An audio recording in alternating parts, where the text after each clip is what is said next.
Hello everyone, my name is Linda Moule and I'm the Principal of Erskine Stewart's Melville schools.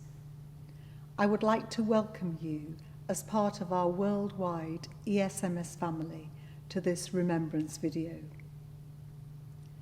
In school last week, we held a wreath-laying ceremony to remember all our fallen former pupils, and indeed all our former pupils from the Mary Erskine School, Melville College, and Daniel Stewart's, who have been involved in conflicts and war. In any other year, the whole school, some 2,000 pupils, would observe the wreath-laying ceremony and the 2-minute silence. This year, however, COVID restrictions dictated that only the wreath-laying party and a small number of CCF cadets could participate. But we have been able to record the ceremony for you to see, and in this way you are very much part of our school community here in Edinburgh, paying tribute to our fallen former pupils. I would like to thank all those who have helped to create this special remembrance video. Susie Squires, Bryan Lewis and their development office team, the school and guild archivists, David McLeish, David Clark, Dorothy Sharp, Christine Collingwood, and all the families and alumni who submitted their stories, either of school or of their own families during wartime, both at home and in the military, at home and overseas. My thanks also go to our current students for telling these stories in such powerful and poignant ways. And finally, thank you to Matthew Beaton for the aerial shots of remembrance, and thank you to the video production Edinburgh for their professional expertise to pull everything together. It is my pleasure now to hand over to Bryan Lewis, Director of Development, who will introduce and explain the rest of the video content. Well, thank you very much indeed, Linda, for that very warm welcome to our special Remembrance Afternoon.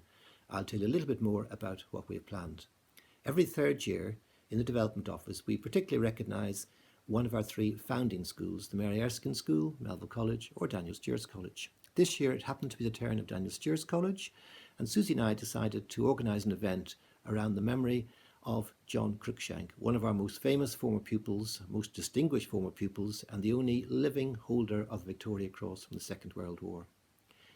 We decided then to broaden out the event by also including family memories and school memories of life during the war, both through those who fought and those who just lived through it in Edinburgh, in the UK and overseas. We encouraged members of our community to submit all sorts of information to us, and we're delighted with what we have to show you this afternoon. We're sure that you will enjoy looking through the video and that you'll be left at the end with a deeper understanding of just how much the war affected our whole community in Edinburgh, in the UK and overseas. Have a wonderful afternoon and thank you very much for joining us.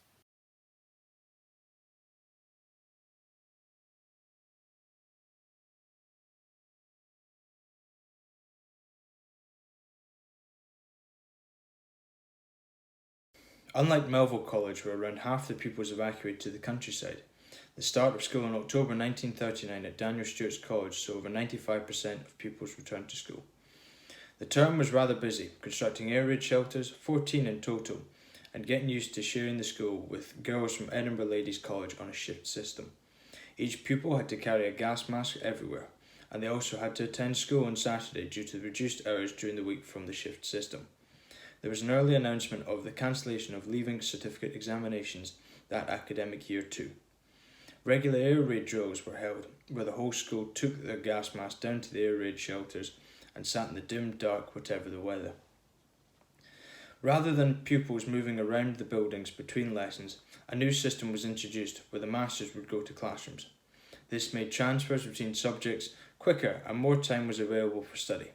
Some activities continued as normal. There were school trips to the theatre to see Hamlet and Julius Caesar, and sports continued as well, with rugby, football and cricket being the most popular. Some Daniel Stewart's former pupils were involved very early in the war in the services, having been called up from the reserves.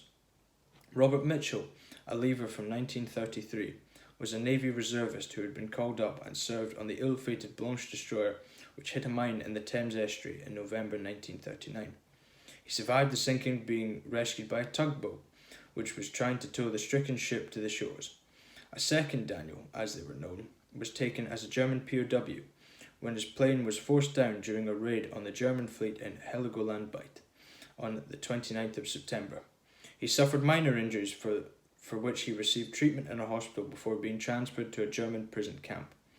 These are just examples of the involvement of alumni at the very start of the war. Daniel Stewart's alumni ended up involved in military manoeuvres around the world.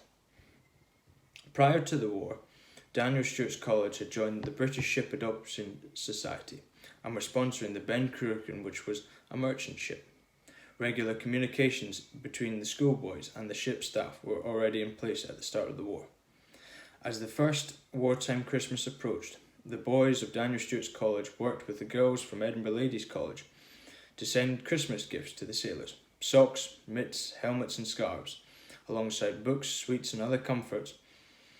The gifts were so numerous that the ship's captain shared them with a fellow ship nearby. All were very appreciative of the children's efforts. The ship carried all sorts of munitions and other war supplies, but locations were not able to be revealed. It came under fire a few times, but survived unscathed due to the height of the bombers not being able to deploy the bombs accurately. The years saw many decorated former pupils and former staff visit the school and speak to pupils, while staff changeovers were a necessary part of wartime Edinburgh, as staff moved to support military or civilian objectives for the country. Spitfires and other military planes were regularly seen and heard overhead whilst in class, and the pupils from John Watson's, now the Modern Art Gallery, were often seen performing their CCF marches. The auxiliary fire service lorries were stationed in the playground at the back of the school. For easy access for some of the boys, even undertook fire service, with a special ladder being installed to give them roof access for observation. You will learn more about this later. And boys and masters sometimes stayed overnight with shifts on the roof, observing the surroundings for problems. Some senior boys, also trained with the local defence volunteers, prepared themselves to deal with parachutists and other unwelcome visitors to the city. They joined their fire service colleagues watching overnight Edinburgh from the roof. The pupils of the school undertook a range of fundraising for a wide variety of good causes, including the Red Cross. School forestry camps took place as well over the summer break, where pupils cut down trees, burnt bushwood and loaded wagons, with much of the timber going to supply building projects for the forces. 1941 saw the 200th anniversary of the birth of Daniel Stewart, and the Merchant Company made special preparation to display the personal Bible of Daniel Stewart to mark the occasion. A special feature was prepared for the Collegian, featuring new research that had been undertaken about Daniel Stewart and his life. A significant commemoration was held at his tomb in the Old Calton burial ground at the start of December, with pupils and pipe band marching from Daniel Stewart's College via St George's Parish Church, where a service was held, to the cemetery. This was also the year that allotments were installed at the college on the front lawns, growing an assortment of vegetables.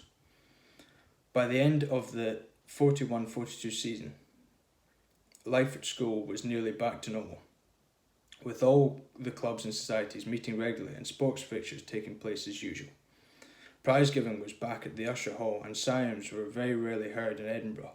Boys continued to work at the forestry camps and on farms during the summer break, contributing to the war effort, young as they were. October 1944 saw John Cruickshank, alumnus and winner of the VC for his bravery, return to school to talk about his experience.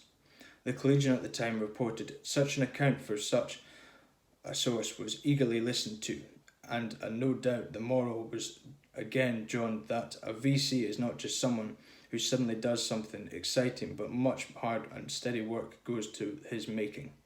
You will hear more about John Cruickshank later. Little change in the final years of the war at Daniel Stewart's College. Rationing continued for some time after the war for the end of the war, as supply chains took time to recover. The school allotment was an important source of learning and nourishment for the boys at the college, right until summer 1946, when this project ended and the groundskeeper returned to Sow Lawn for tennis again. Staff who had been called to serve in a variety of positions, both in military and civil service, started to return to the school and were warmly welcomed back. Slowly over the months following the end of the war, the school started to return to normal. The prominent Dr. Robbie was installed as headmaster, and the school and its pupils started to look to the future development rather than current survival. Would you like to talk us through what we have here?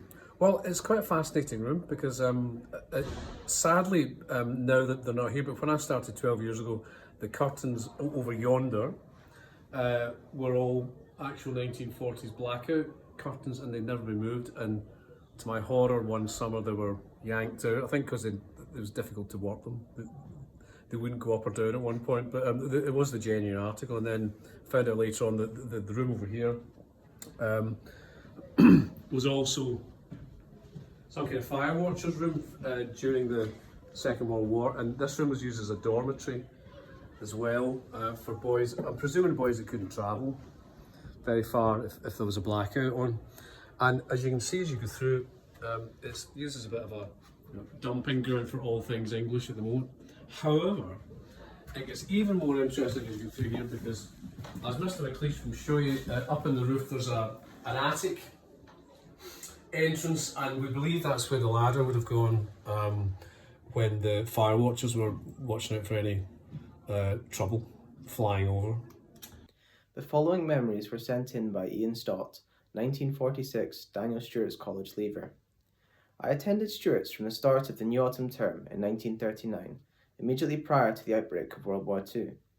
My years of education at your school were rather abruptly terminated with my father's return from West Africa, when I was dispatched to Strathallan School in Perthshire in September 1946, at the age of 12 and a half. However, back to September 1939.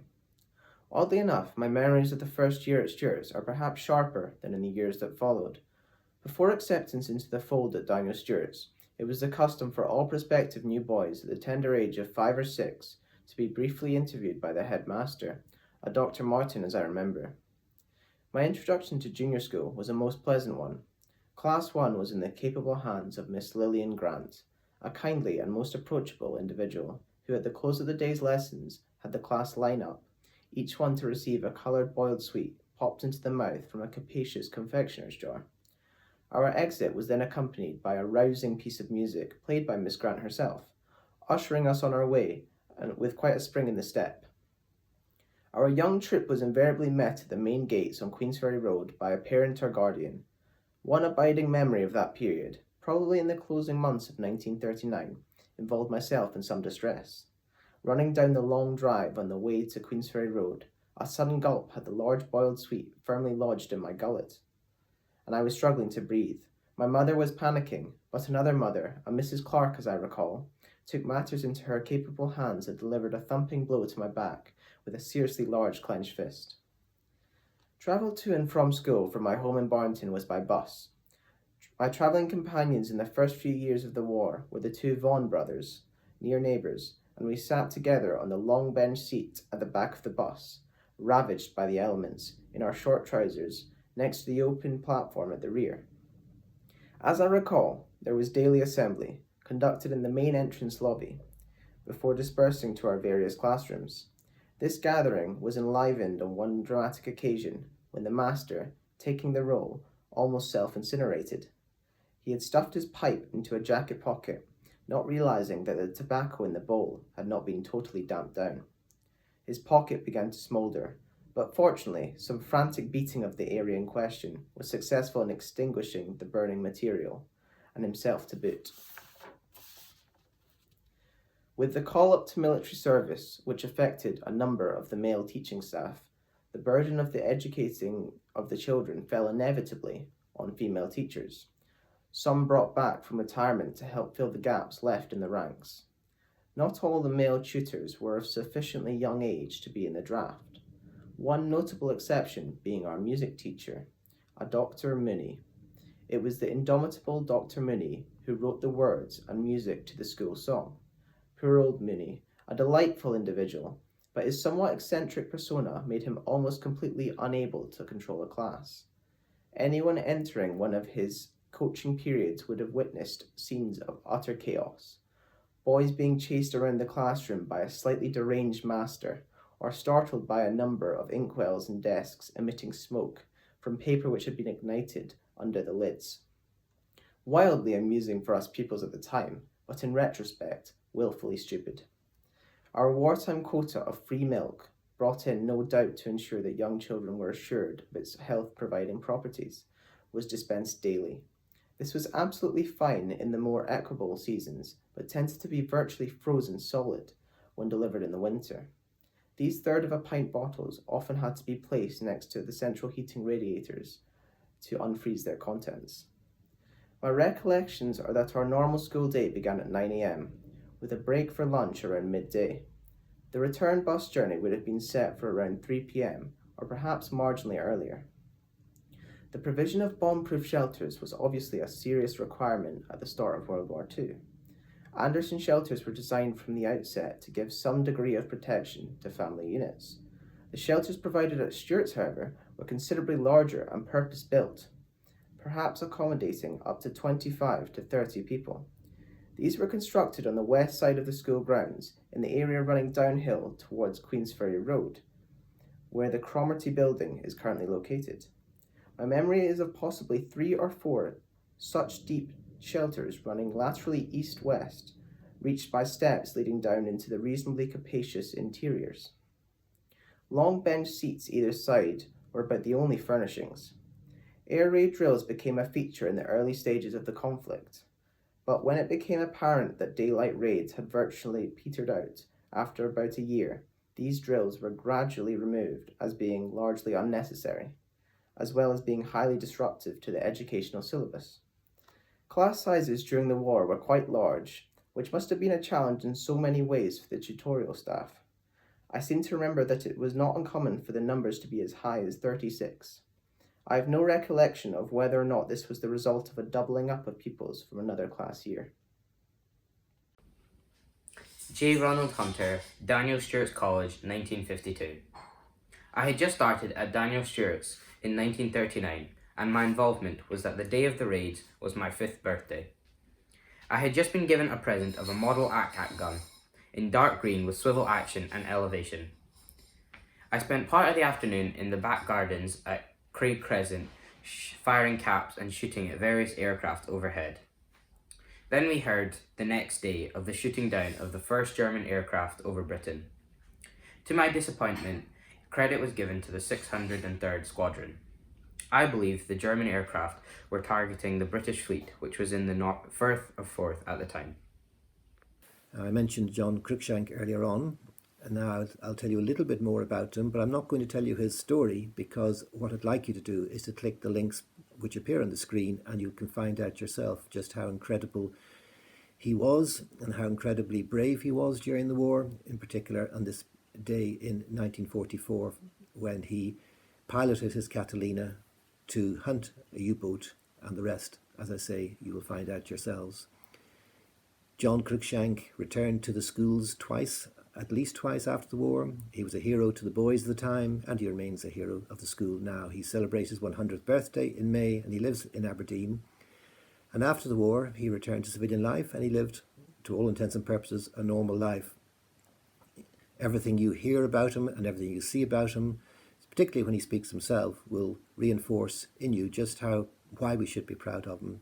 His modesty, his quiet determination to do his duty reflects everything that is good about people who were put in circumstances that they never could have envisaged, and which they, in some cases, lived through, as John did. So please click the links and be as proud as we are of our former pupil, John Cruickshank. Here are some things from World War II from our great-grandpa John Meldrum. He was known to everyone as Jack Meldrum and he went to Stewart's Melville College. Here are his war medals. There's one which says for efficient service and another says the Defence Medal. And there are 2 stars. One says 1939 to 1945 and the other star is the French and German star. We also have the small New Testament Bible. He was given in the army and carried it everywhere. Here is the inscription with his name. There is also a Christmas card he sent during the war.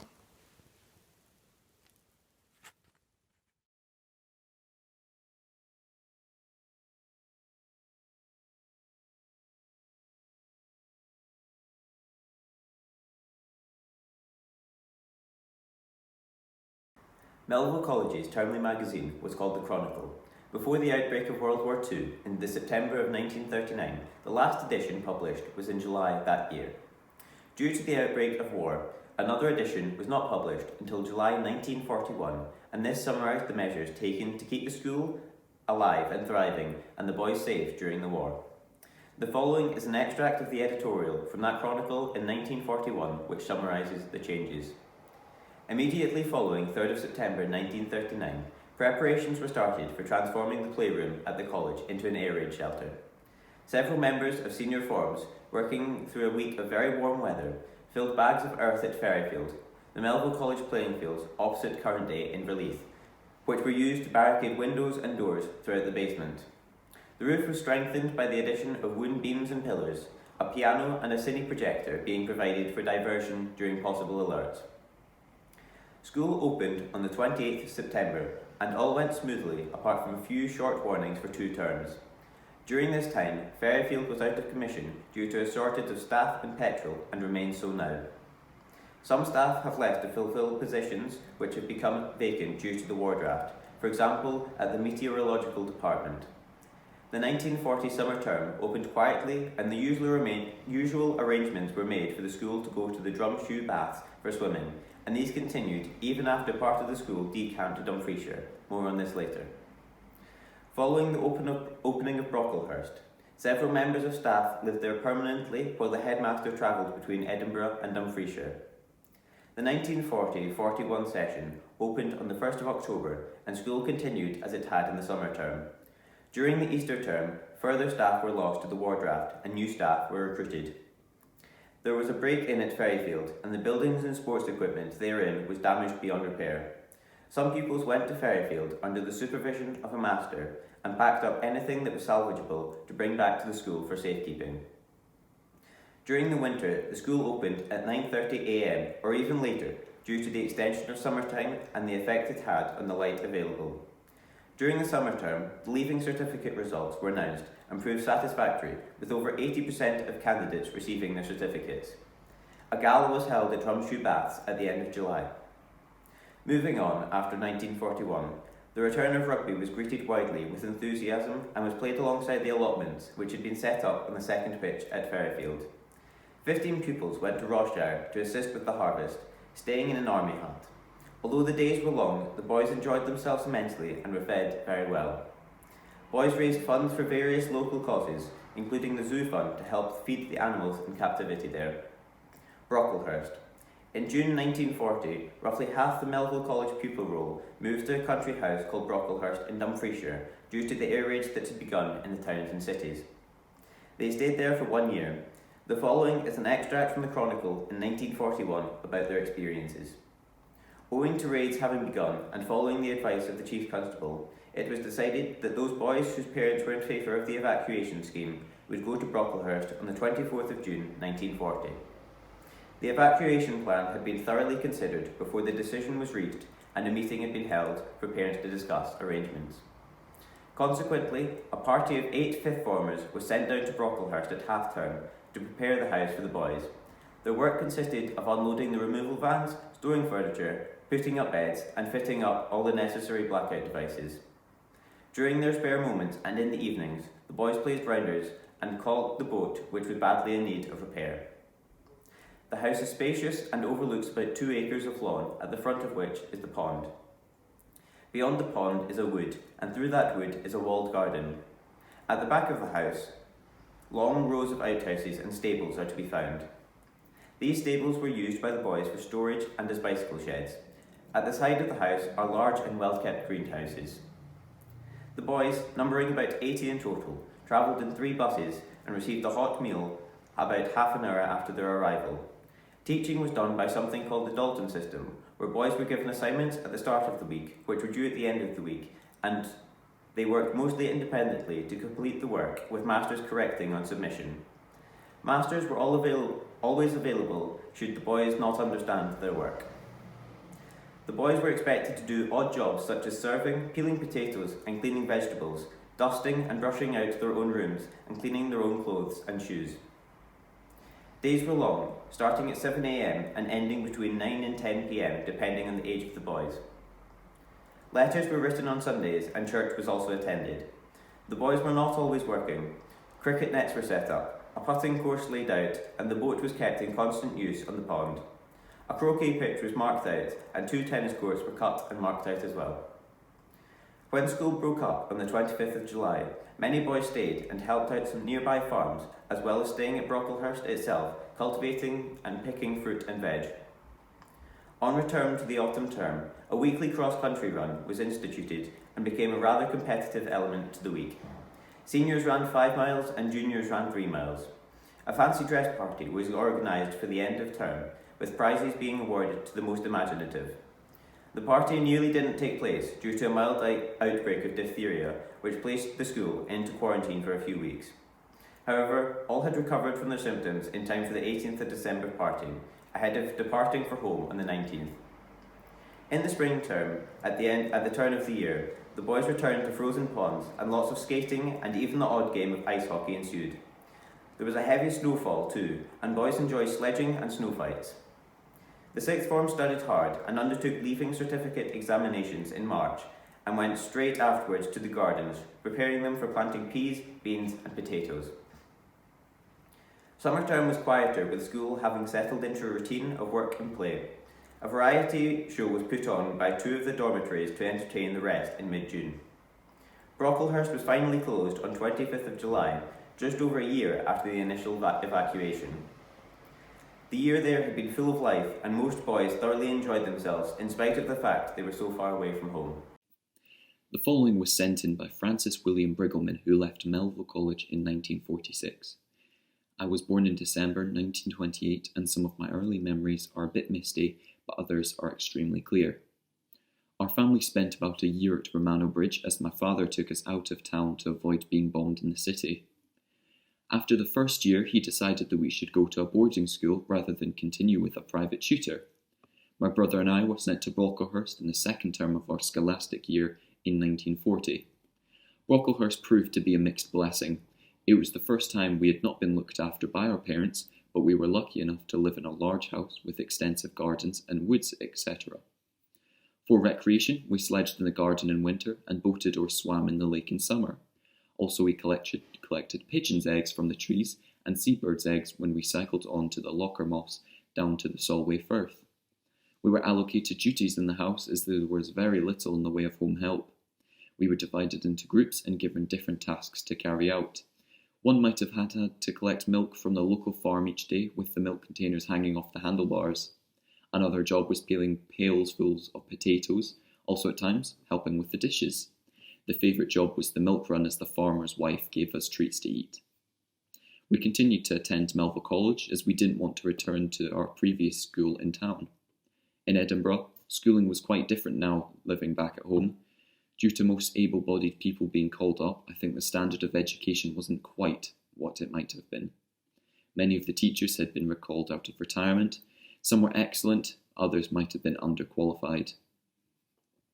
We had a very good science teacher who poured mercury into solid carbon dioxide to make a hammer with a pencil as a shaft, and used the hammer to knock a real nail into the school desk with the solid mercury.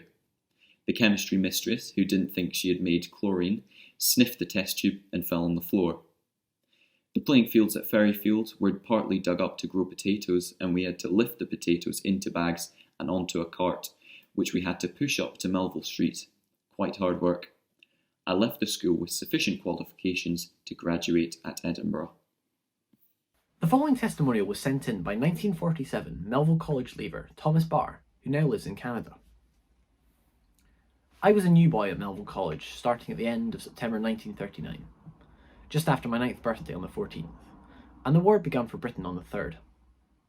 I started as a boarder at 12 Buckingham Terrace. The boarding house and the school buildings on Melville Street had both been prepared with air raid shelters in the basements, straps of timber across the ceiling with wooden pillars supporting them.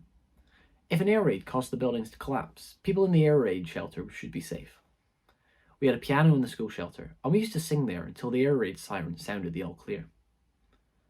Everyone had a gas mask, which we took everywhere you went. It was provided within a little cardboard box and a string to go over your shoulder.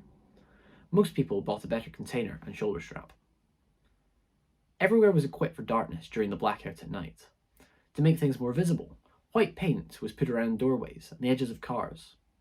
Buildings kept indoor provisions for air raid precautions, buckets of water with a stirrup pump, buckets of sand and a long-handled shovel to scoop up an incendiary bomb. Streets were very empty of traffic because of the absence of private cars. Most of the time you could cross Melville Street without even looking both ways. People used buses or trams to get around Edinburgh, or walked or bicycled. Scottish Command, Army HQ, took over several houses directly opposite the school. There was an armed sentry on guard, and motorcycle dispatch riders came and went. At Ferryfield, the school playing fields on Ferry Road, the 2 rugby pitches on the west side were ploughed up for allotments to grow vegetables. These were subdivided, and responsibility was assigned to various classes. I spent some time at Brocklehurst during the war. We didn't need gas masks while living there. Because we had no playing fields, we had to go on long-distance runs, and on Sunday, we would walk 1.5 miles to church in the small village of Moswold. The household chores were assigned to the boys. I remember drying dishes in the kitchen, peeling potatoes and scraping carrots.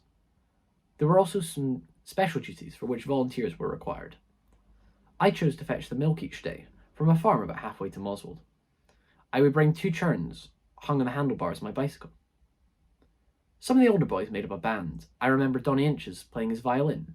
Alistair Gillies was an excellent pianist, and someone whose name I cannot recall played clarinet, and Cecil Gibson played drums. A favourite hobby was building model aeroplanes with balsa wood and paper.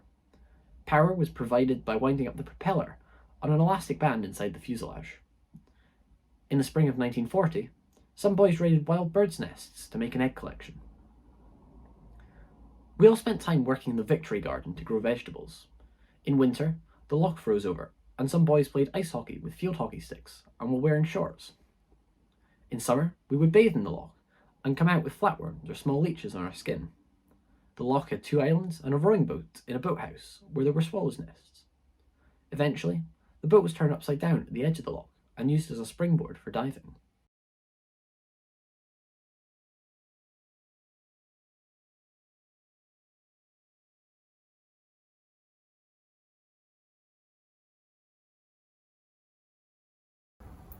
Headmistress of Edinburgh Ladies' College, Marjorie Chaplin, sent the following message to the former pupils in the Edinburgh Ladies' College Former Pupils Guild report of 1939 to 1940. It is of course true that the world never stands still, but there are times when the flywheel races, and you and I live in such a time today. We merchant maidens who are still in close touch with the old school can well endorse these words from Lord Halifax's address to the students of Oxford. The past 12 months have been eventful for us. Last October, as you know, the whole school was transferred to Daniel Stewart's college, where we have been working on the shift system with the boys of the college. We are most grateful to them for allowing us to share their schools and their shelter. The pupils of the school have worked hard, and I think I may say successfully, to keep up the traditional standards of work and play in the very short school day imposed by the shift system. Happy as we have been there, we cannot but be overjoyed that the senior school is now about to return to Queen Street. In fact, when you read these words, we shall be back in our own old building. We may have grumbled about it in the past, but now, as the deputy head remarked to me the other day, the very corridors had the charm we did not seem to note before. We shall not disturb the first aid post, which occupies the main floor and the old dressing rooms, but we shall have all the accommodation we require, and excellent shelters under the new building.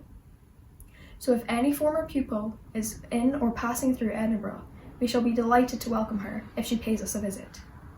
It is sad that the juniors have to stay at DSC, and the babies in their house in Ravelston Park, close by, but they are happy and comfortable and safe, and in good hands, and some of us will be visiting them daily. I would close this brief message by suggesting that in these difficult times, the ideal of all merchant maidens, past and present, might well be expressed in the words quoted by Lord Halifax towards the end of his dress. In thought, faith. In word, wisdom. In deed, courage. In life, service. The following is an extract from a Guild publication called Reflections, which was produced on the tercentenary of the Mary Erskine School in 1995.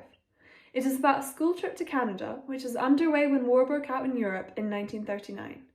It was written by Marion Morton, formerly Whiteford, who was on the trip.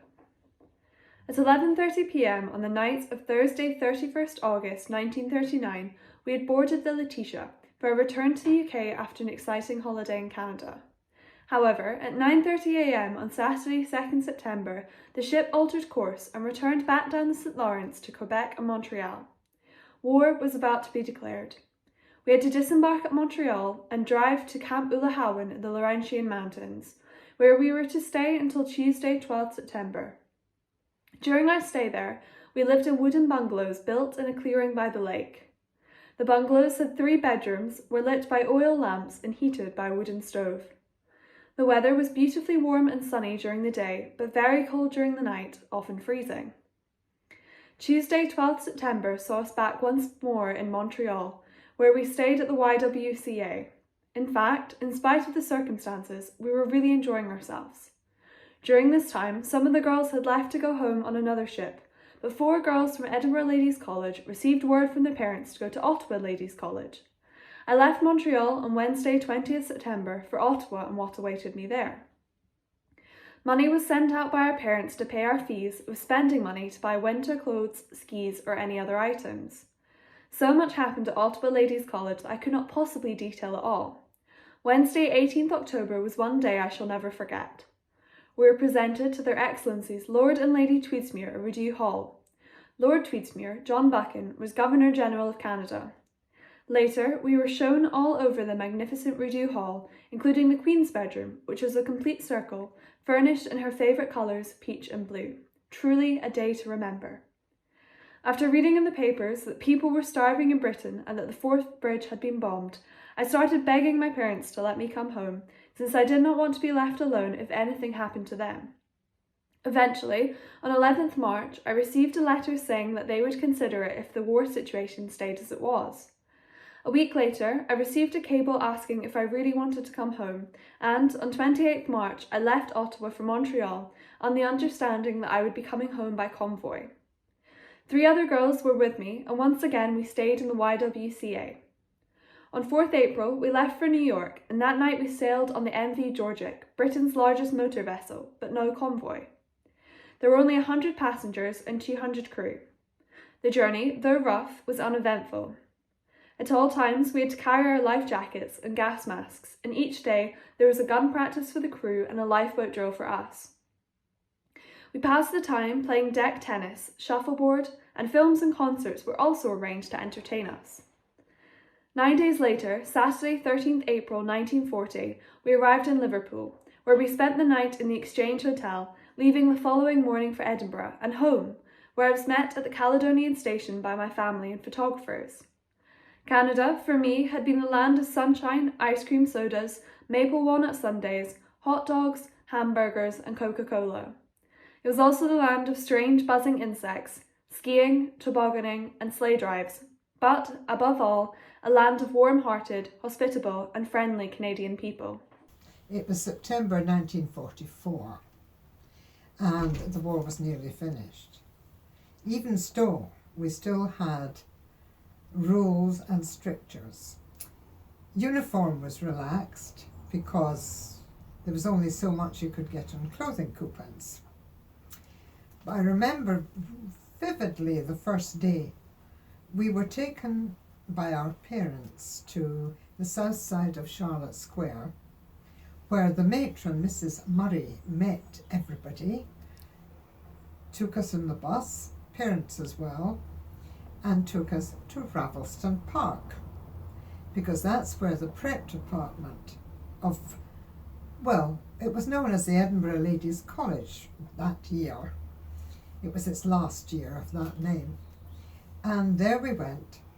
We climbed the stairs, and there was a large square hall, and people were divided into different classes.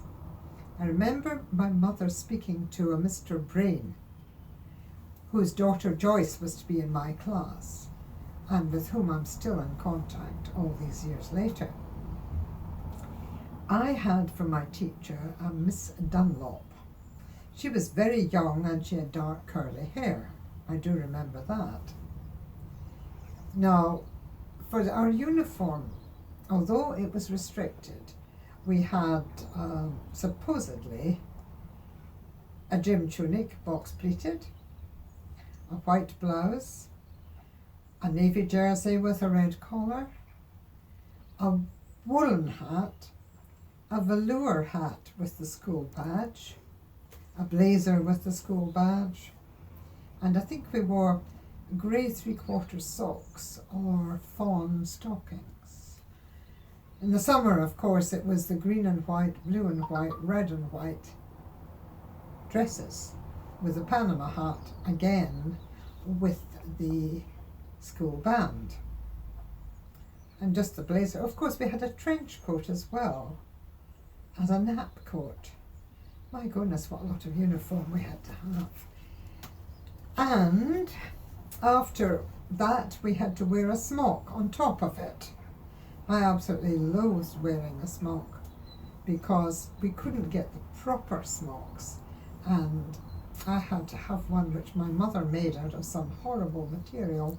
I used to hide it in a school bag and pretend that my mother hadn't washed it. I seemed to get off with that. Well, we quickly learned the school routine. Prayers was the first thing, and we walked all down the stairs to Country Gardens, which I think it was the first piece of music that I really liked, and I still do. Then, after that, it was back up the stairs to lessons. Once a week, we went to gym in Stewart's, and Mr. Heinemann gave us gym shoes out of a box. Now, for some reason, we thought we would have larger feet than we did. So we always gave a wrong number because we thought that was more grown up. And Mr. Heinemann, of course, was wise to this, and we got the right size. And that was a very exciting day because we had to cross the road, go in the back door, have the gym, and then come back. I think the lessons that we had, well, we did reading with the Radiant Way. It was an orange book. How I ever learned to read with it, I don't know, because it was so boring. An example being, Anne can sing, mother can sing. Anne sing to Anne, mother sing to Anne, Anne sing to mother. But evidently I managed to get reading. The numbers was a different thing. We learned the composition of 10 with 10 blue discs. And of course, if you turned over one, so that 1 was red, and that showed you that 9 and 1 were 10. I didn't really care for this subject very much. We wrote on slates occasionally with pieces of chalk, and the chalk had to be handed in at the end of the lesson because it was very, very scarce. And I think we had quite a lot of characters in our class. One of my friends, she decided she would go up to the bathroom. Of course, it was a proper bathroom as it was a house. And she put the plug in the bath and turned on the taps to see what would happen. And then she came back down to the classroom. It was only discovered when we went out for playtime, and the water was coming down the stairs. There was another girl called Alison Wilson, who was a great friend of mine, but we used to get into trouble for talking. The day was only a half day, and Mrs. Murray, the matron, would take us up to the West End on the bus and then show us to the right bus stop. Those that were going south went to that bus stop. Oh no, they had a tram, they didn't have a bus, and so did we. And then they took us to our tram stop, and that was what happened every day. Mrs. Murray must have had quite a time of it, but that was only, I think, for 1 JP and 2 JP. That was the first year of 1 junior preparatory and 2 junior preparatory.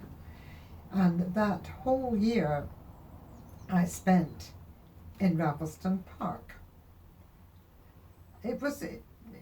We had a shoot in the garden, and the headmistress was Dr. Chaplin, and she came to visit us. I do remember that. And I think she watched us playing in the garden. But that playtime, we didn't stay for lunch in these days. We just went home at about 12:15.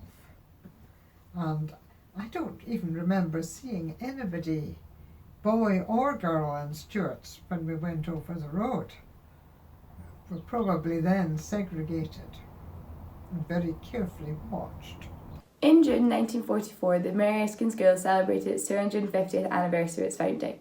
At this time, the school was known as the Edinburgh Ladies' College and was based in Queen Street in central Edinburgh. The following is an extract from a publication produced to celebrate this anniversary. In contrast to what was happening elsewhere, this was described as a very happy day in Edinburgh, as the school celebrated its special anniversary. The latest news of the war was that Rome had fallen to the Allies and the invasion of Europe was imminent. Her Royal Highness the Princess Royal was wearing her uniform as Controller Commandant of the ATS when she arrived at Queen Street Gardens that morning. Dr. Chaplin led the Princess to the waiting school. The school was inspected and Princess Mary stopped occasionally to speak to pupils. Lunch followed at Merchants' Hall, then in the afternoon a service of Thanksgiving at St Giles. The governors of the school decided the school would change its name on this day of its anniversary to the Mary Erskine School for Girls. Memories of Margaret Carmichael, Edinburgh Ladies' College, 1947. I loved school from day one and had been attending Corstorphine School before going to Edinburgh Ladies' College on Queen Street, as we called it, in 1934. I was in junior school class 2, and we had lessons in English, arithmetic, nature study, sewing, art, physical education, religious education, history, and geography. In English, I loved the grammar and the spelling, but I could not write an essay as I had no imagination. The best essay I ever wrote was What I Can See from My Bedroom Window. I loved my arithmetic until I reached the 3rd year in the seniors. I think it was Pythagoras and his theorem that was my downfall. I also loved gymnastics, hockey, tennis and rounders.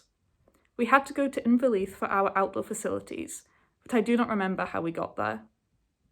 In my first year, the class was rehearsing for The Owl and the Pussycat, and no new pupils were to take part.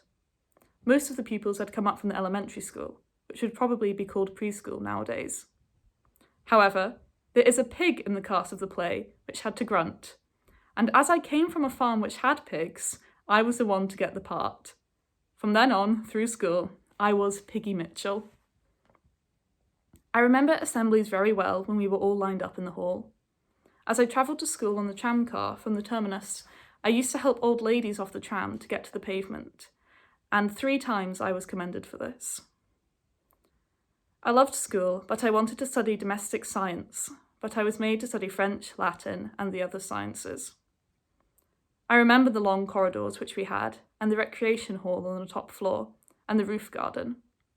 Even in those days, the corridors were sprayed with disinfectant, so not much different to now, when we have to sanitize our hands. I had school lunches, which I think I always liked.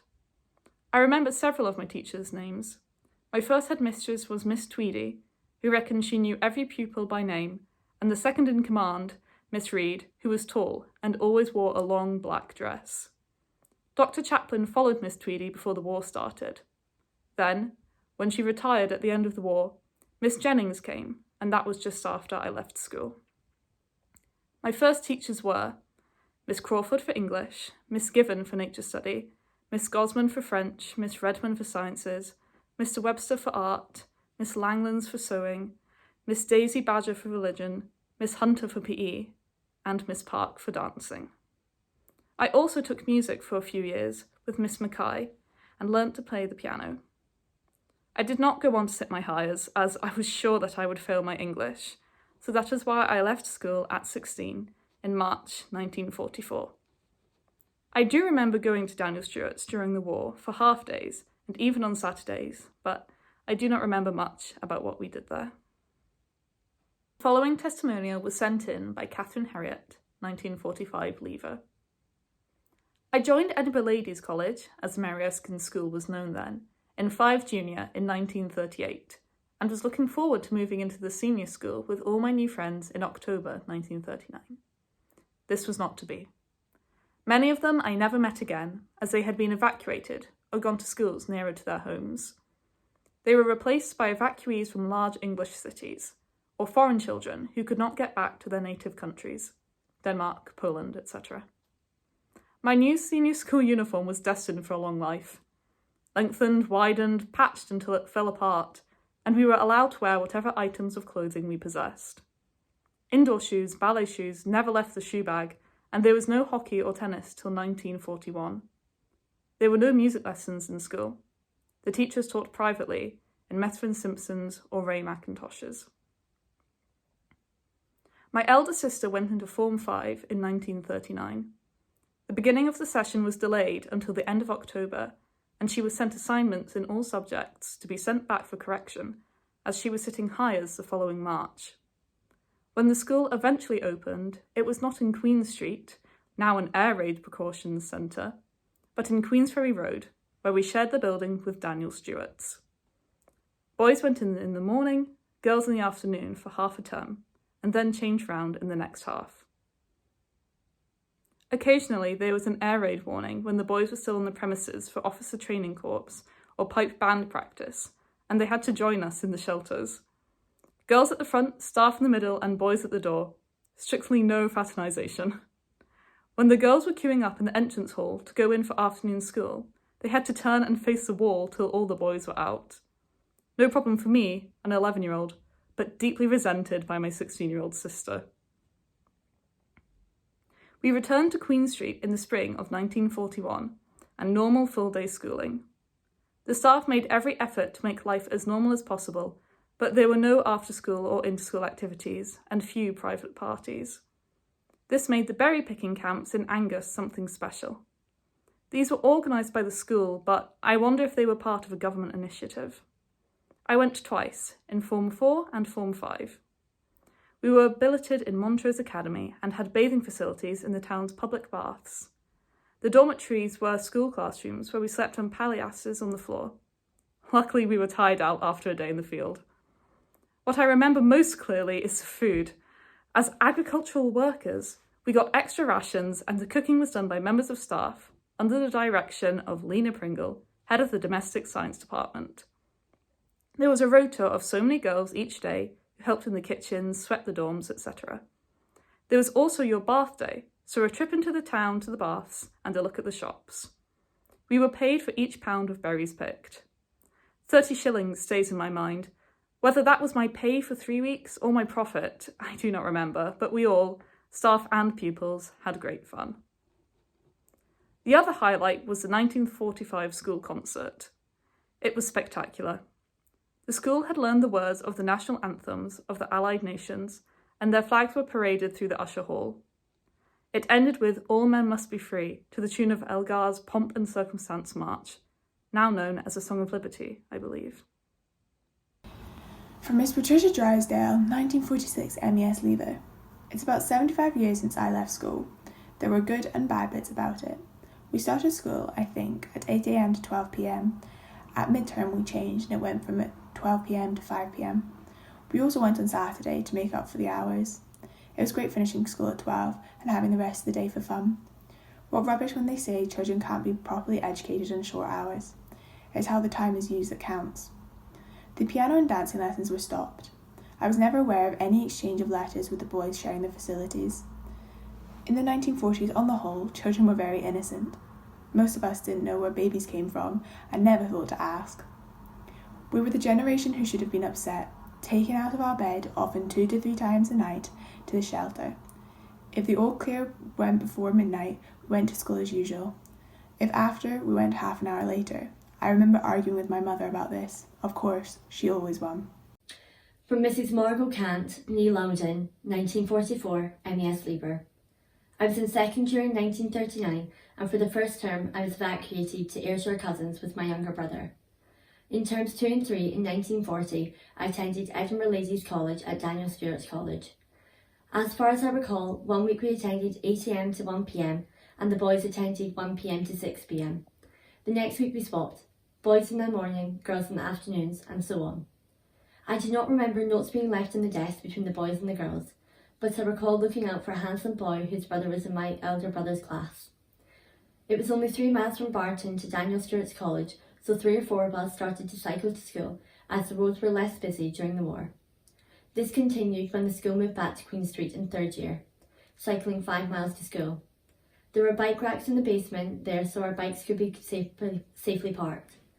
After 4th year summer 1942 to 5th year summer 1943, I took part in school trips to Montrose to pick raspberries from the Schubert Jam Factory for 3 to 4 weeks, 25 of us from the class.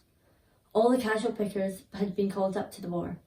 Lena Pringle, domestic science teacher, and Dr. Henderson, biology teacher, plus other staff members were in charge of us.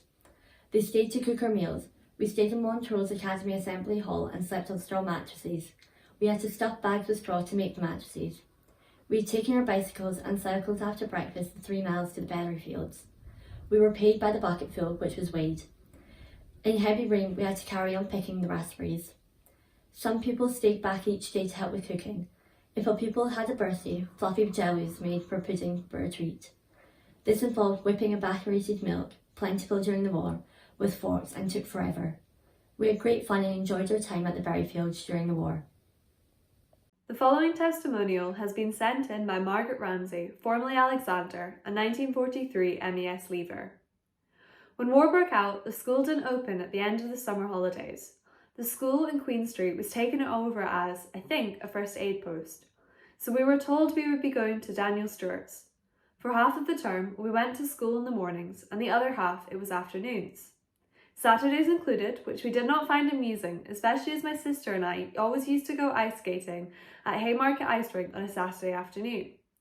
I know some girls left notes in the desks for the boys, but what I remember is after there had been a fall of snow, the boys were waiting outside, armed with lots of snowballs, and we got pelted as soon as we appeared.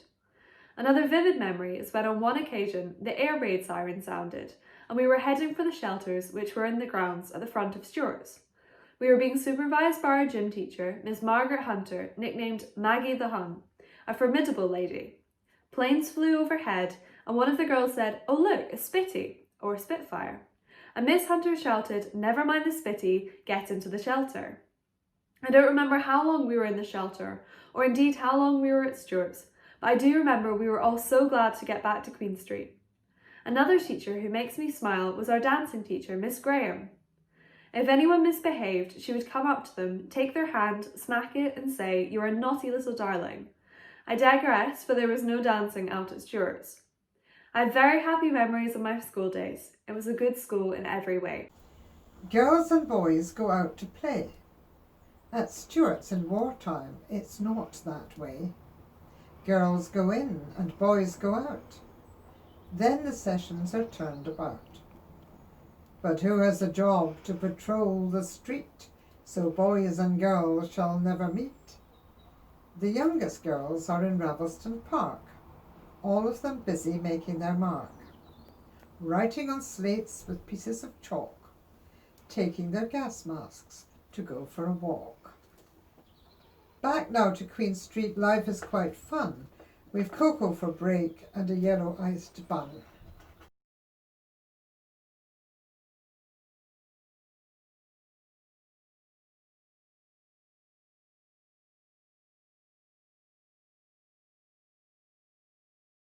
Welcome to Stewart's Melville College Archives.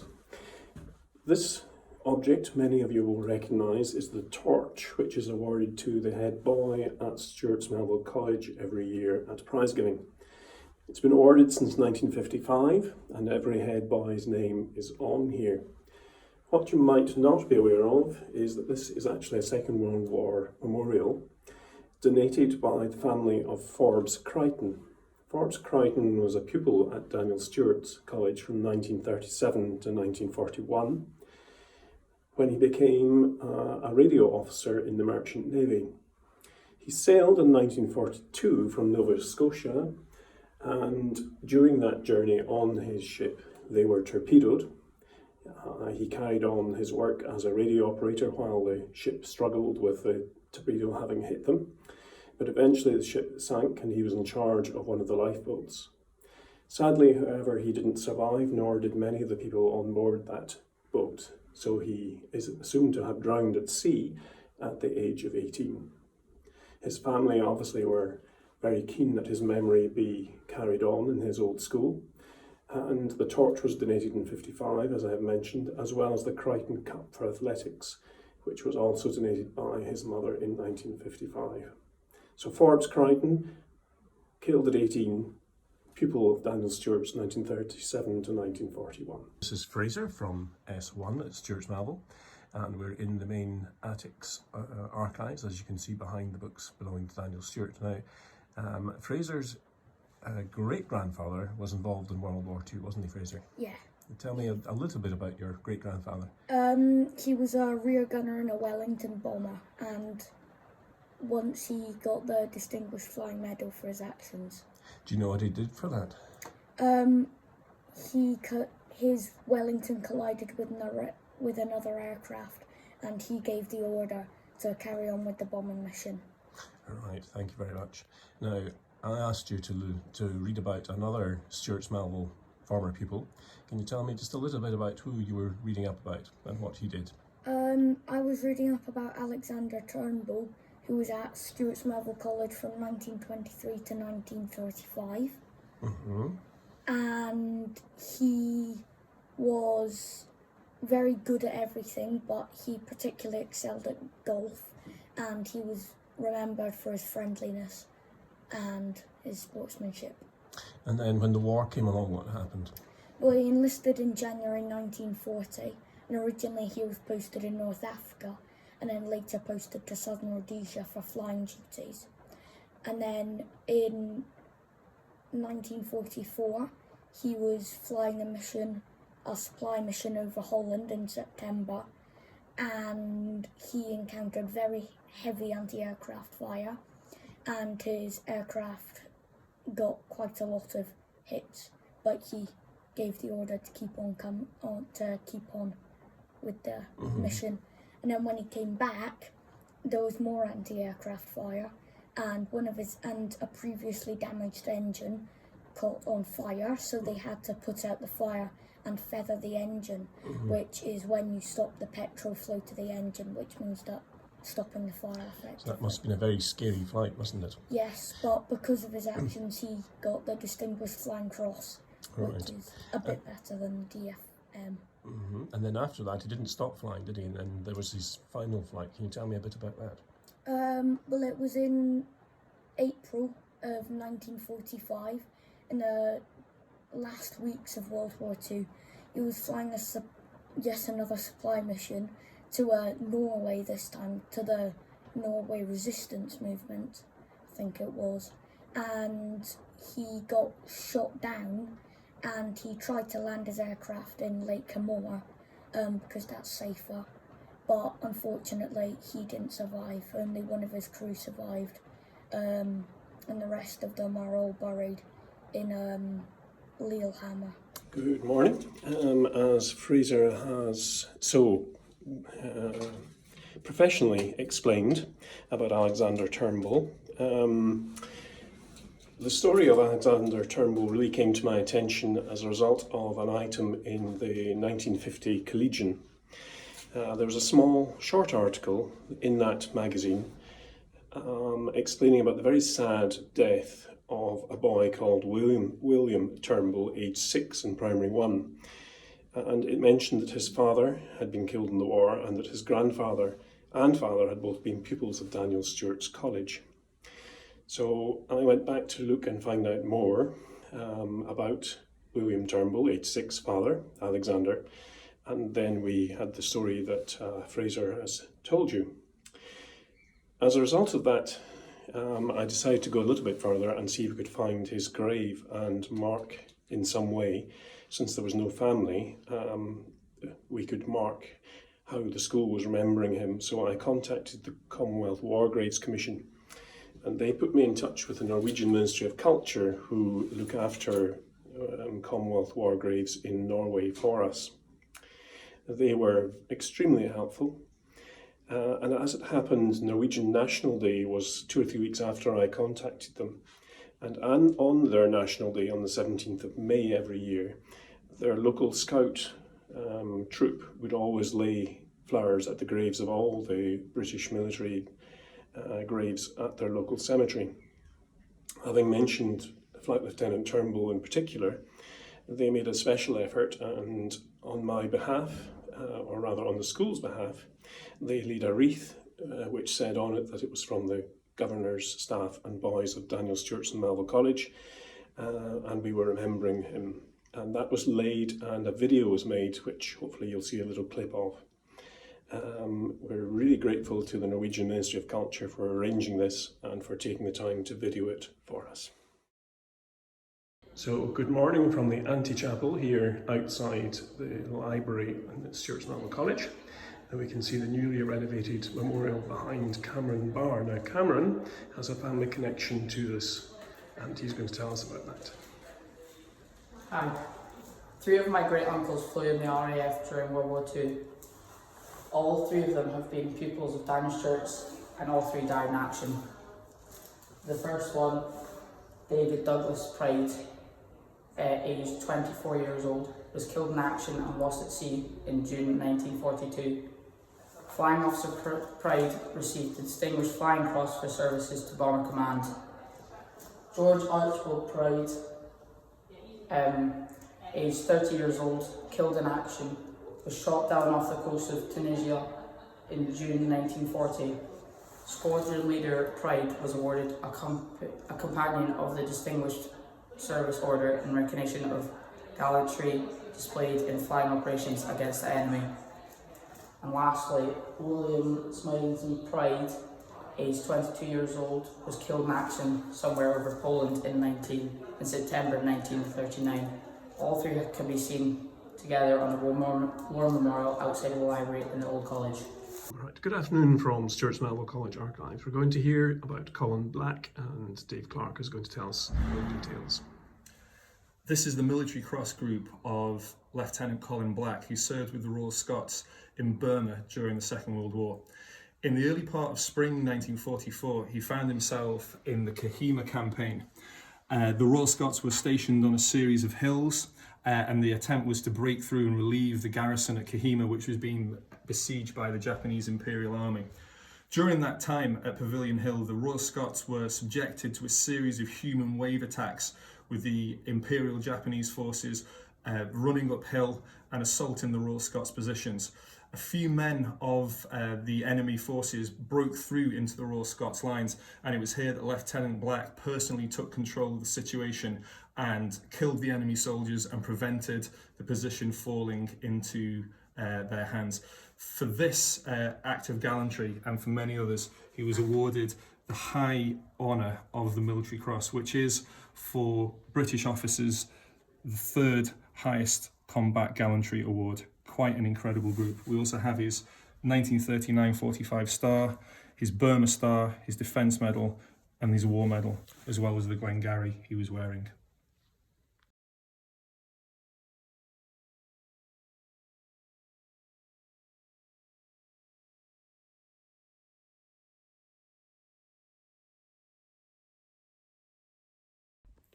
The outbreak of the Second World War must have surely come at an inconvenient time for Alistair Hay, for life was ticking over pretty nicely qualified accountants, newly married, living on Buckingham Terrace, walking to work at Queen Street every day across the Dean Bridge. But as an officer in the Territorials, the Royal Artillery, he found himself stationed in the Borders in charge of a searchlight battery. But this was surely an unsuitable posting for a man like Alistair Hay, because he wanted to do his bit. He wanted to serve overseas and make a difference. So as a fluent French speaker, he put himself forward for and was duly selected for the SOE, the Special Operations Executive, Churchill's secret army, with orders to set Europe ablaze. And after training in North Africa, including parachute training, he was flown out over Nazi-occupied France at night in a Lysander aircraft, where he parachuted in and he made contact with the Resistance. Under his cover name of Edgar, he passed back vital information to Allied planners back in the UK on Nazi positions in the south of France, which was essential information in the lead-up to D-Day, the Normandy landings of June 1944. And all the while, Alistair was working, doing his day job as an expert comptable, an accountant at a firm in Marseille. It was a week after D-Day, on the 13th of June, that he was killed in a gun battle against a Nazi armoured vehicle. It's rather fitting that initially he was buried just in a local churchyard amongst the French people with whom he had lived and worked for so long. And it was only after the war that his body was moved to the war cemetery in Marseille. Captain Robert George Thompson Sinclair, Royal Corps of Signals, service number 95095. Mentioned in dispatches, died of his wounds 2nd of October 1944. Robert Sinclair was born on the 6th of September 1919 and he lived at 19 Summerside Street, Wreath. He attended the Edinburgh Institution and Melville College from 1924 until 1937. He played first 15 rugby for 3 seasons and was a prefect in the last 2 years of his schooling. He joined the army and did his officer training at the Military Academy, Woolwich. He was commissioned into the regular army as a second lieutenant on the 1st of July 1939, before promotion to lieutenant and acting captain on New Year's Day 1941. 3 months later, he became temporary captain. Captain Sinclair was mentioned in dispatches in recognition of gallant and distinguished services in Italy. The circumstances of his death are sadly unknown. He died of his wounds in Italy on the 2nd of October 1944 and is buried at Ancona War Cemetery on the eastern coast of Italy. In 1946, his parents established the R.G.T. Sinclair Prize for services to the school in his memory.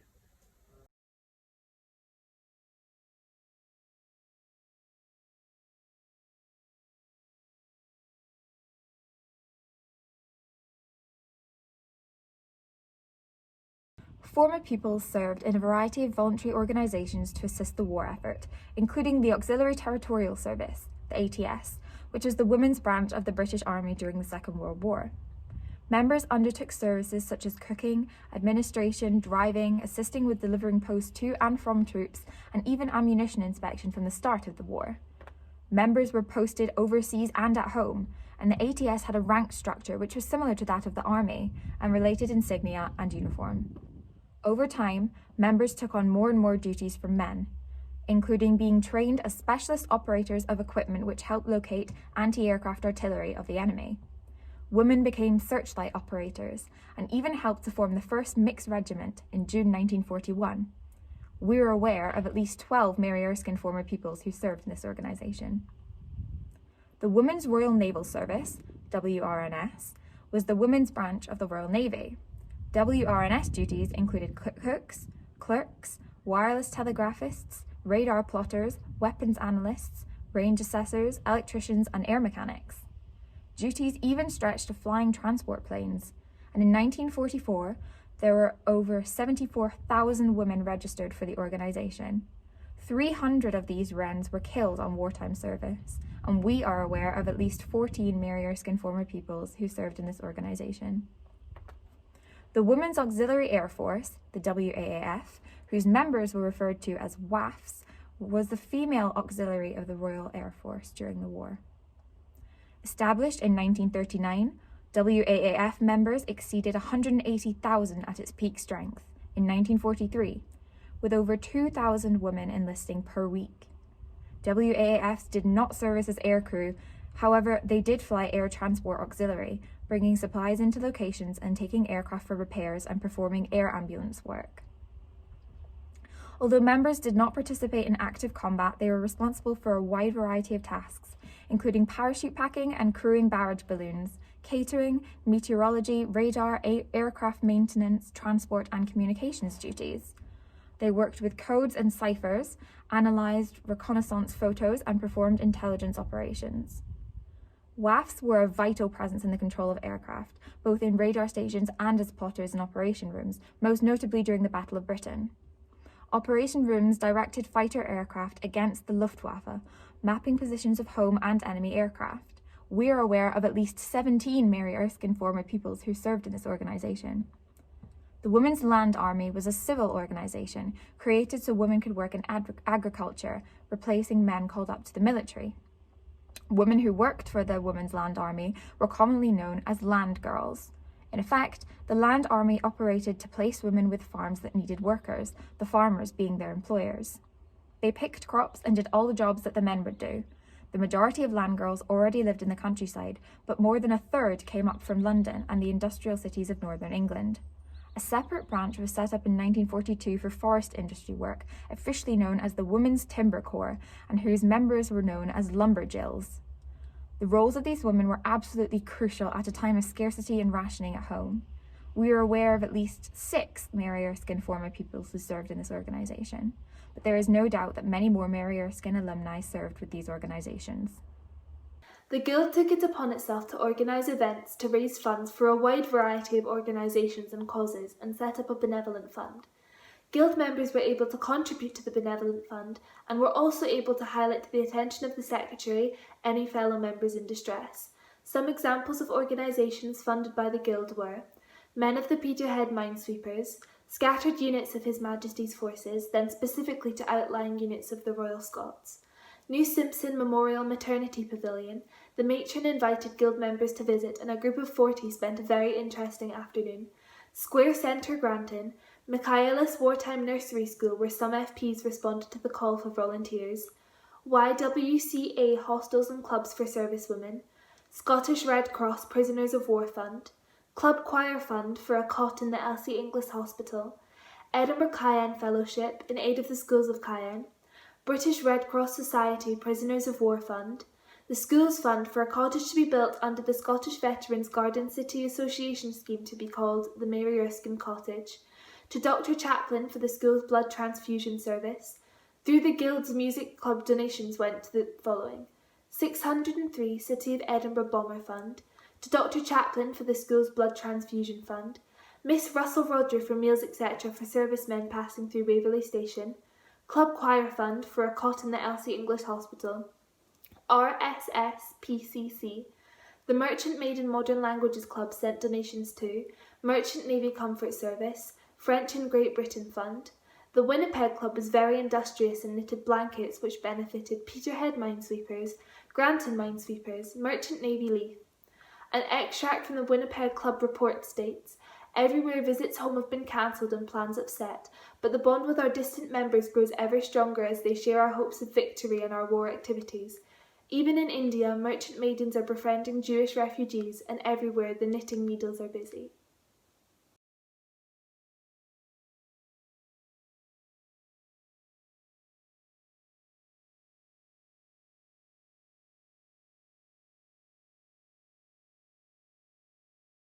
The following is an extract from the Merchant Maiden in July 1942, with some added notes at the end from more recent research.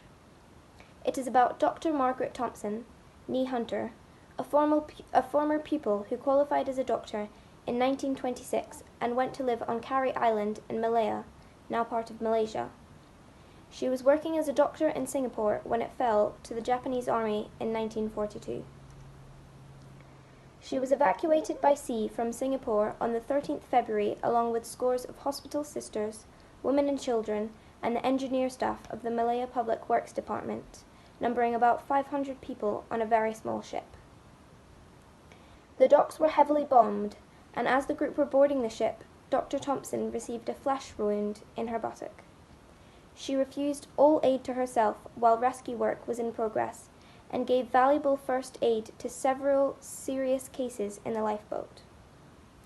After seeing to everybody's comfort as far as possible, and noticing that the boat was badly undermanned, she took an oar herself and pulled hard for hours steadily while sitting on her wound, and did much to encourage and keep up the morale of the whole boat's company. About 10 a.m., the ship was discovered by the Japanese military and heavily bombed. The ship was on fire and sinking. The loss of life was heavy and hundreds were wounded. The boats came out from the shore to the wreck, but again the Japanese military came over and bombed the people and the boats in the water. A little later, they bombed the beach as most of the swimmers were struggling ashore. There was no means of getting all the people off the ship. The wounded had to be thrown over the rail on account of the advancing fire, and those who could jumped overboard. Dr. Thompson got up from her own bed, came out on deck, and helped to get several serious cases over the side into the water on mattresses before jumping overboard herself. Several boats were upset or smashed in the second bombing, but many people managed to reach the shore, Pulau Pompong Island, by swimming. Finding an empty lifeboat, a couple of the survivors attempted to return to the ship, but they found the currents too strong, and they were carried into an area of sea full of drowning women and children. We found Dr. Thompson drifting away on a mattress, and pulled her into the boat together with several others until the boat was dangerously full. We found then that the tide had changed, and we could not return to Pompong, so our only hope was to turn about and row away towards another island we saw on the horizon. This was Pulau Kabat Island, which we reached at dusk. Dr. Margaret, in spite of her wound, which was now torn open and bleeding, gave valuable first aid to several badly wounded in the lifeboat, and pulled an oar herself for several hours until the boat reached Kabat.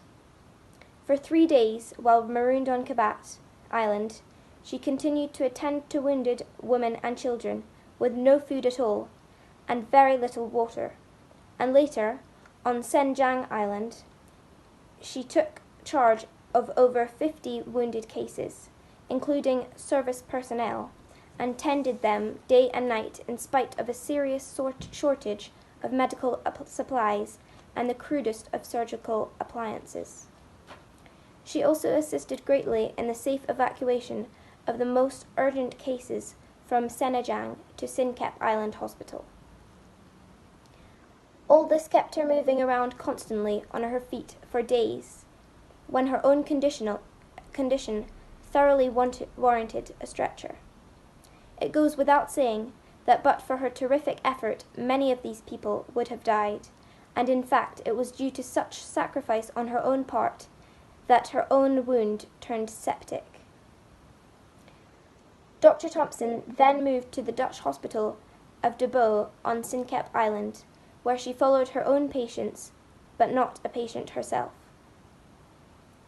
Dr. Thompson was imprisoned in Japanese camps in Sumatra. The guards stole the Red Cross supplies, and she saw her inmates die. She was awarded her MBE in 1943, whilst still in a prison of war camp. She returned to live in Edinburgh. She and her husband, who had been mistreated while building the railways, returned to Malaya. He had been a rubber planter. But due to the unrest, they returned to live on a farm in Scotland.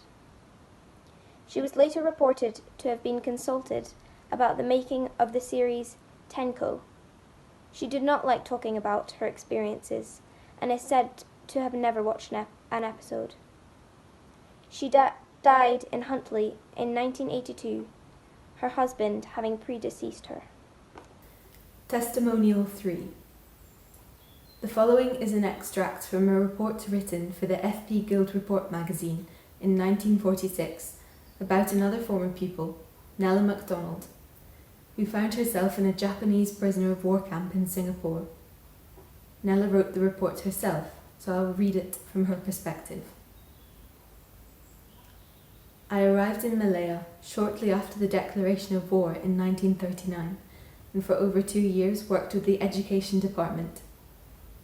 In 1941, as a member of the transport section of the MAS, I left Penang by the last ferry. The sight of the burning buildings along the quayside as we crossed to the mainland that wet, dark night I will never forget. I stayed near Kuala Lumpur until early in January 1942, and then drove down in the MAS convoy to Singapore. There I was sent, when the fighting grew too near, to the General Hospital and found work in plenty. It was crowded, and at the end the lack of water increased our difficulties. Although the shelling and bombing were incessant, the capitulation on the 15th of February came as a great shock, for we all believed that Singapore would be held and that we would return up country. Next day we were told to be ready, and the following morning at 10 a.m. with one suitcase. For hours we waited in the sun, and then, having walked about 9 miles through crowded streets, the women and children were put in a house by the sea, and the men in a police station. 3 weeks later we walked another 6 miles to Changi Prison, where we remained until May 1944.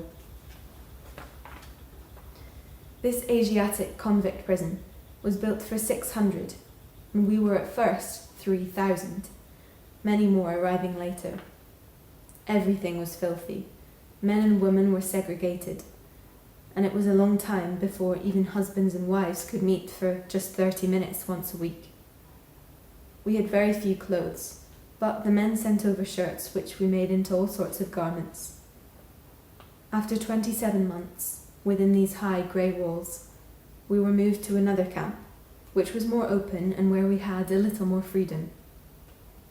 We were very overcrowded, and as the huts were in bad repair, conditions, especially in wet weather, were not too comfortable. We had to do our hospital work as well as cleaning and drainage in connection with the camp.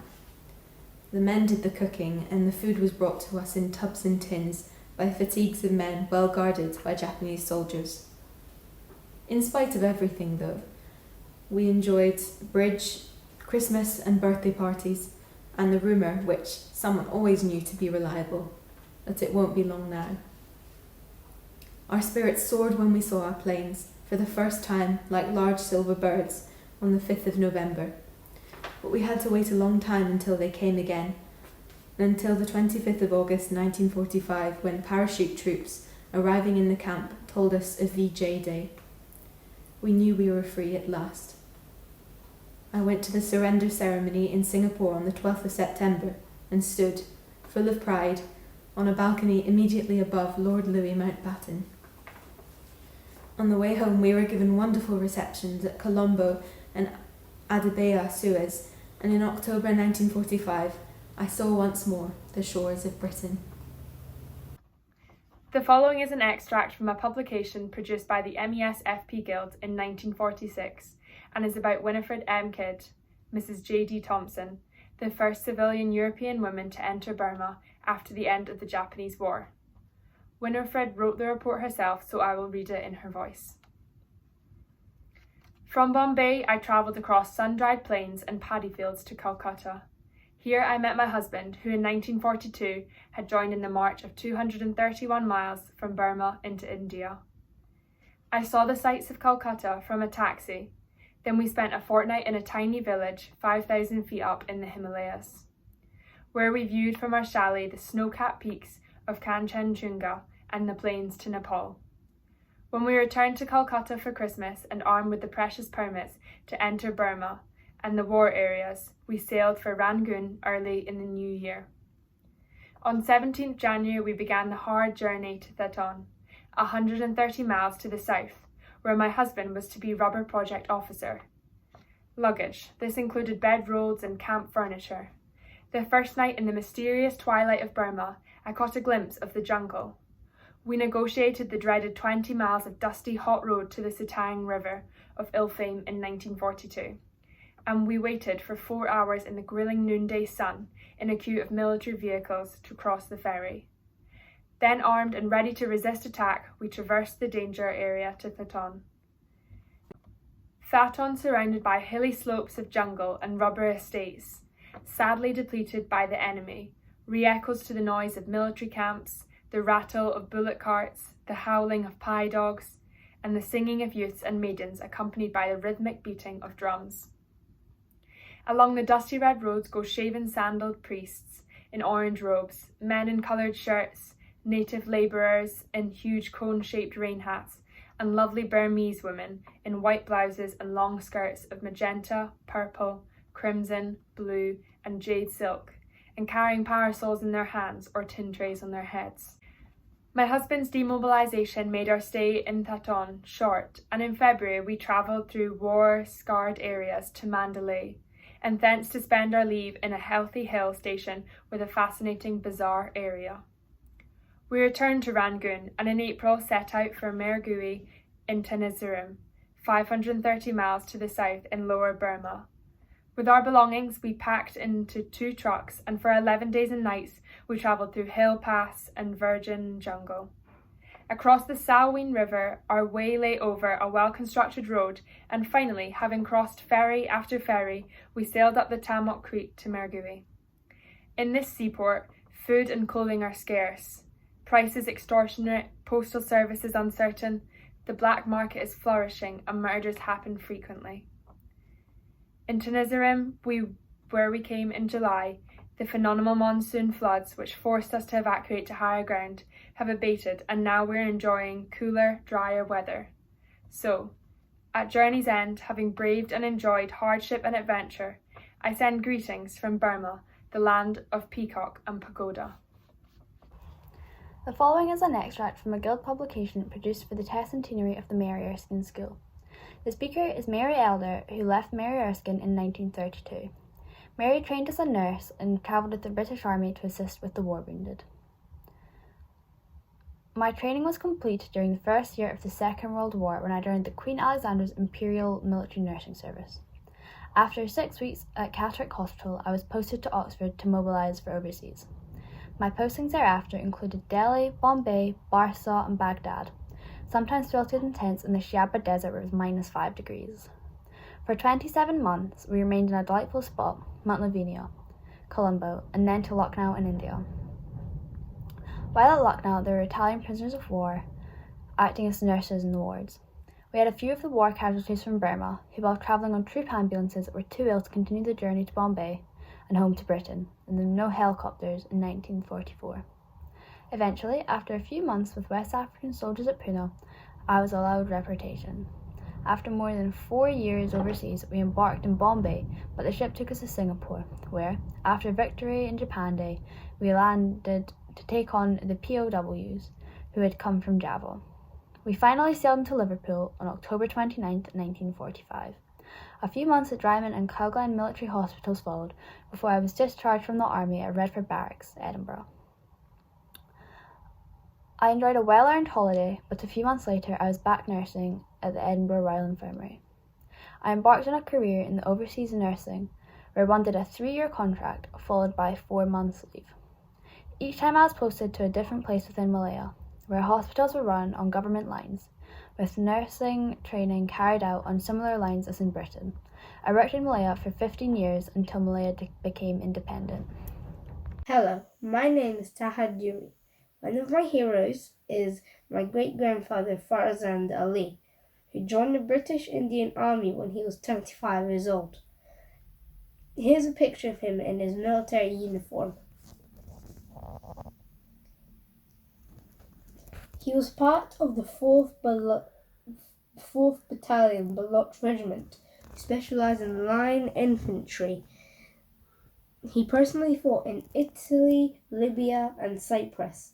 He was under the command of Lieutenant General Montgomery. Their motto was Ghazi Ya Shahid, which translates into victorious or martyr. Amazingly, the Baloch regiment adopted bagpipes, and they had their own pipe band. The marching tune they adopted was Blue Bonnets Over the Border. The regiment had a distinguished record of military service and victories, and won numerous gallantry awards, including the Victoria Cross, George Cross, and many more. He initially joined as a recruit, but rose through the ranks to Subedar, which means a commissioned officer, the highest rank someone without a formal education could reach. During his career, he earned 6 medals and 3 stars for impressive bravery. He passed down many of his stories to my grandfather, who passed them down to my mother and I. For instance, when the soldiers left their homes and families to go to the front line, they would bid their families goodbye, and with the saying, "I have to go to cool one more bullet," because they knew they wouldn't be coming home from the war. He also mentioned the time when he was sent out on a scouting mission during his time in Libya, and he came face to face with a very young German soldier who had a machine gun, yet my grandfather only had a pistol with him. My great-grandfather drew his weapon faster to save himself. Finally, in Cyprus, in the trenches, life was very hard, and it would rain non-stop, flooding where they were positioned. The conditions were so tough, but they had to stand firm. I'm very proud of my family's history and military service, which contributed to the peace and freedom we all enjoy today. Thank you. On our final night in England, some of us visited a fish and chip shop for our last meal, the traditional cod and chips, wondering if we would ever have another one. The next morning it was down to the station with all our kit to start the journey to an unknown destination. The train eventually arrived at Liverpool docks alongside a very large troop ship painted in a particularly drab shade of grey. We were quickly conducted on board and shown to a mess deck, which was to be our home for the next few weeks. Soon we reached Alexandria and entered the Suez Canal via Port Bombay. The contrast from the world that I had known since birth to what we were seeing now entering was amazing as we progressed through the canal. The buildings on either side, the dress of the local people, the smell of the Orient, camels, and of course, the temperature. By now it was early January, and we duly arrived one morning at the Gateway of India, a huge stone monument at the entrance of the docks, welcoming us to one large piece of the British Empire. And so after nearly 6 weeks, we set foot on land once again. We transferred to a reception camp on the outskirts of Bombay, a place called Worli, and we were allocated postings to various stations in India. I ended up at the RAF Sion, about 20 miles from Bombay. This was to be my home for the next few months.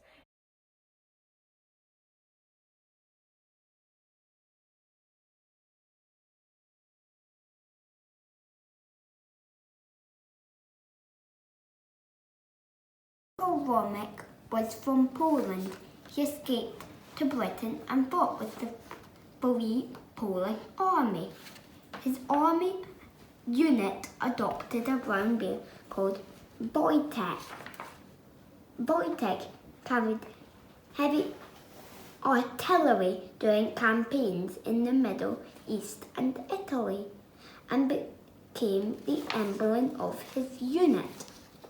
After the war, Wojtek was kept at Edinburgh Zoo, and there was a statue of him in Princess Street Gardens. My uncle Romek lived the rest of his life in Norfolk in England.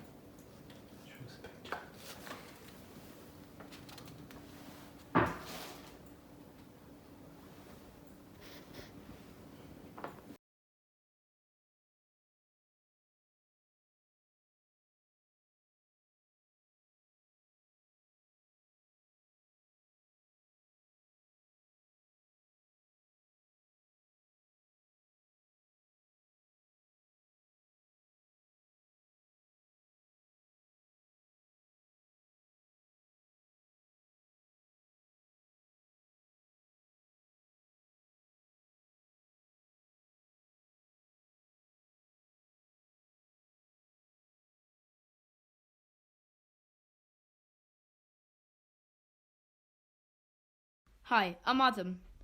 This is me standing beside an exact replica of a bomb carried by the German Air Force's most important aircraft during World War II, the Junkers Ju-88.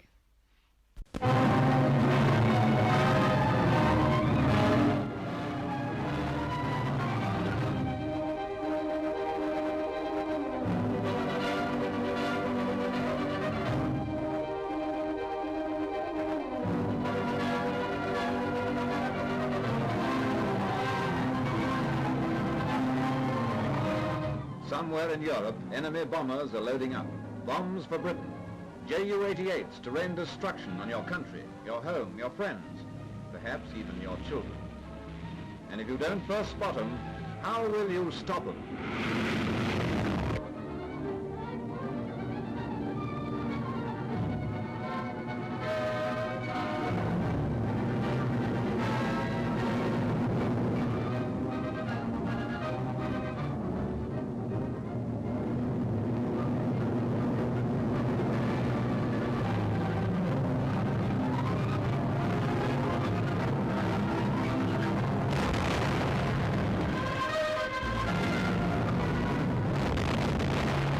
It was here, over Edinburgh, on the 16th of October 1939, that the first Ju-88 was spotted, and when the first German air raid on Britain during World War II took place, thereafter known as the Battle of the River Forth.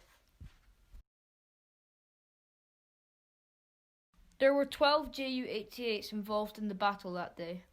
The raids resulted in 4 German aircraft reportedly being shot down, and the remainders being chased over the North Sea by the RAF Spitfires from 602 City of Glasgow and 603 City of Edinburgh squadrons. However, I'm going to tell you about a different day, one that resulted in a Ju-88 crashing into the Pentland Hills, just a few miles from where I stay. In fact, it is a crash site that I only recently found and learnt about. On the evening of the 24th of March 1943, a 4-man crew embarked on a mission to bomb Wreath docks, aimed at disrupting wartime naval traffic in and out of the busy port. Their junker Ju-88 left an airstrip near Paris and travelled up the Dutch North Sea coast before turning northwest towards the Firth of Forth. On their approach, however, the crew failed to locate their target and decided to ditch their bombs across farmland outside Edinburgh. But as they made their way south across the Pentlands, their plane struggled to clear the summit of Hare Hill and crashed into the hillside. The crew were killed and the wreckage was scattered over a half-mile radius. After the airmen were laid to rest, the location of the crash site faded from public knowledge. But in the late 1990s, a local aircraft enthusiast, Kenny Walker, became fascinated by the story and set about trying to uncover the crash site. Having discovered the crash site, Mr. Walker felt the crew deserved to be suitably remembered and worked towards funding a memorial. He said people questioned whether there should be a memorial to Nazi airmen. However, he said he felt they should be remembered as human beings. Many people, including descendants of the German airmen, have since visited the site and left tributes in remembrance, but I felt this poem was the most appropriate. As poppies grow on Flanders Field, we remember all who died, on both sides of the conflict, and those at home who cried. We stand in silence, lost in thought, while picturing the scene, and pay our own small tribute to life that might have been.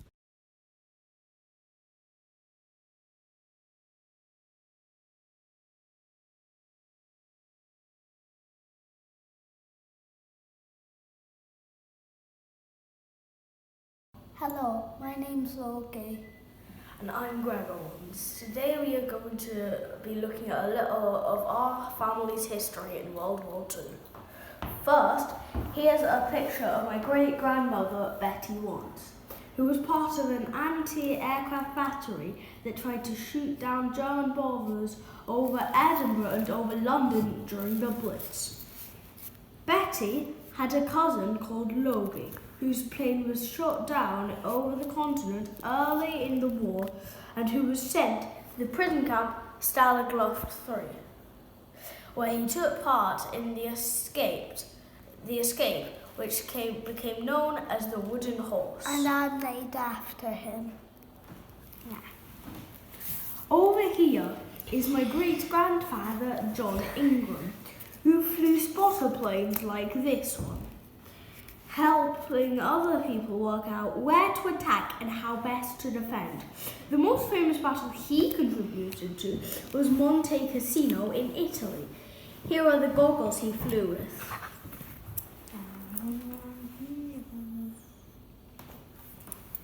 And finally, here's a couple of pictures that involve my other great-granddad, Betty's husband, Garnet Wands, who commanded artillery and tank units in North Africa and then Italy. The first picture is during the Battle of Derna in Libya, and the second is when he and a number of colleagues were getting a briefing from Field Marshal Montgomery. Thank you for listening to our family's World War II history. Goodbye. Hello, my name is Amelia, and today I will be talking to you about the World War.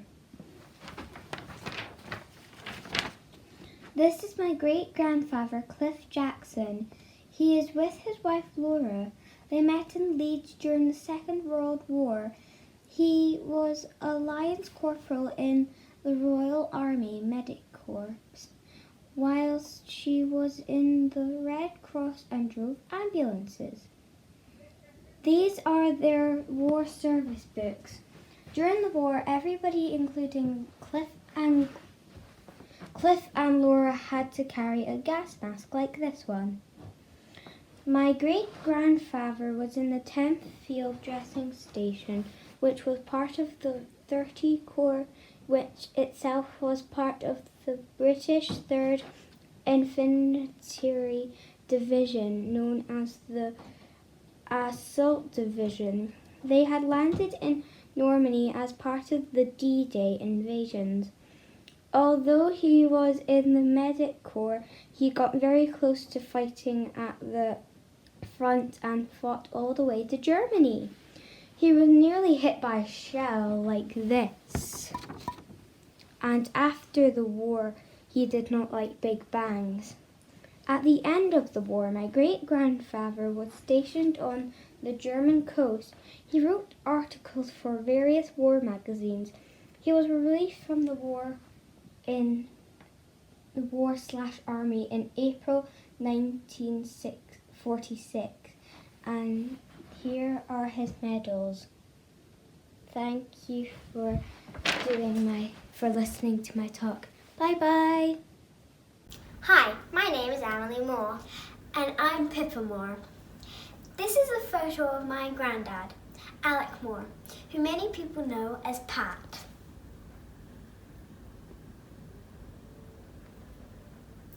These days, my granddad is 95 years old and lives in New Zealand with Grandma and my uncles and aunties and his grandchildren. He was originally born in Belfast, but when this photo was taken, he was a 19-year-old second lieutenant in the Northamptonshire Regiment in the British Army in 1944. He went on to serve in Holland and Germany in 1945. His link to Scotland was that before this photo was taken, he had undergone basic infantry training at Maryhill Barracks in Glasgow. He came back to Scotland many times after that. Here is a photo of him today, wearing both his medals and his own father's medals from the First World War. Grandad says his medals were given to many people who served their country. A 1939 to 45 star, a France and Germany star, a defence medal from when he was in the Home Guard, and a victory medal. But we are really proud of our granddad and grateful for the service that he gave along with lots of other people. Thanks for watching. This is my great-nan's uniform when she was a WAF in World War II, which is a part of the Women's Royal Air Force, and she drove trucks. This is a Morse code key. We have it to remind us of my great-grandfather, Stanley Alexander. He served in the British Army during the Second World War and took part in the D-Day landings. He landed at Gold Beach in Arromanches in Normandy. He was a corporal in the Royal Signals and would have to use a device like this almost every day. He had to learn Morse code and would have to translate messages to and from Morse code, often under enemy fire and in great danger. The Royal Signals were responsible for maintaining communications to and from the front line, sending requests for help and often instructions to the troops as well. As well as serving in France, he also served in Belgium, the Netherlands, Germany and in Palestine. For his service, he received 5 medals and we are very proud of him. Hello, my name's Stewart. I'm here with Alex and Ben. Alex is in primary 5 and Ben is in primary 2. So we're here to talk about my granddad and my grandma and Alex and Ben's great-granddad and great-grandma, who were both involved in the Second World War. So my great-granddad, Adam Gillespie, what was he, Alex, in the Second World War? He was a navigator of a flail tank. He was, wasn't he? And he took part in the D-Day landings on the 6th of June 1944. And how old was your great-granddad? He was 20 at the time. He was 20, and you've got a brilliant photo to show a picture of the flare tank. Do you not? Yes, I do. Do you want to hold it up to the screen? This is a flail tank, and it's also got chains on the front because people were planted bombs on the bottom of a street, and then that would blow them up. It was, wasn't it? Clear landmines. Yeah. Was what it was used for.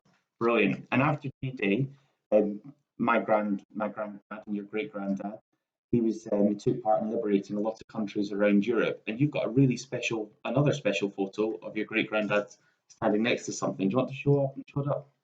This is a captured German tank that he's standing next to. So that photo was taken on the 8th of July 1944, and it was next to a Tiger tank of the 4th German Army. Okay. And Ben, after your great-granddad finished in the Second World War, what was he given? He was given a release book, wasn't he, with a reference inside it to say what a brilliant soldier he was. Okay, and then if we look at your grandma, and she was in Kinghorn in Fife during the Second World War. What was she given during the Second World War? A gas mask, brilliant. And what other thing was she given as well that she had to carry with her at all times? And what is that? It's an identity card, isn't it? And shall we have a look and see what's inside the identity card? So here we go. This is your national identity card. Brilliant. Well, I hope you've enjoyed hearing about my granddad and grandma, Alex and Ben's great-grandma and great-granddad. Thank you. Bye. Bye. Hi, my name's Tommy Bateman. I'm in primary 6RC. I'd like to show you some things from my great-grandfather, Julian Bateman. He was a naval officer and served during World War II. The first thing I'd like to show you is his naval swords that he carried on parades. That's him at the front. He's got his name there. And then this is the blades. The other thing I'd like to show you is these binoculars that he took off a German U-boat captain in the Mediterranean. He was in charge of an escort destroyer and his job was to hunt and destroy U-boats. He captured and sunk a U-boat, and he took these off the captain. Here's the Nazi symbol on them. They may be a bit battered up, but they still work. Thanks for listening. My great-grandparents were John Fallon and Lillian Palmer. They were both in the Royal Air Force in World War II. My great-grandmother was an aircraft woman on the barge balloons. My great-grandfather maintained Wellington bombers and captured Messerschmitts. These are his medals. Hi, my name is Amelia, and this is a picture of my great-grandfather. His name was Frederick Beresford Chamberlain Hayes. He was in the Seaforth Highlanders and was lost at sea February 23rd, 1944. He was one of the many brakemen. Thank you.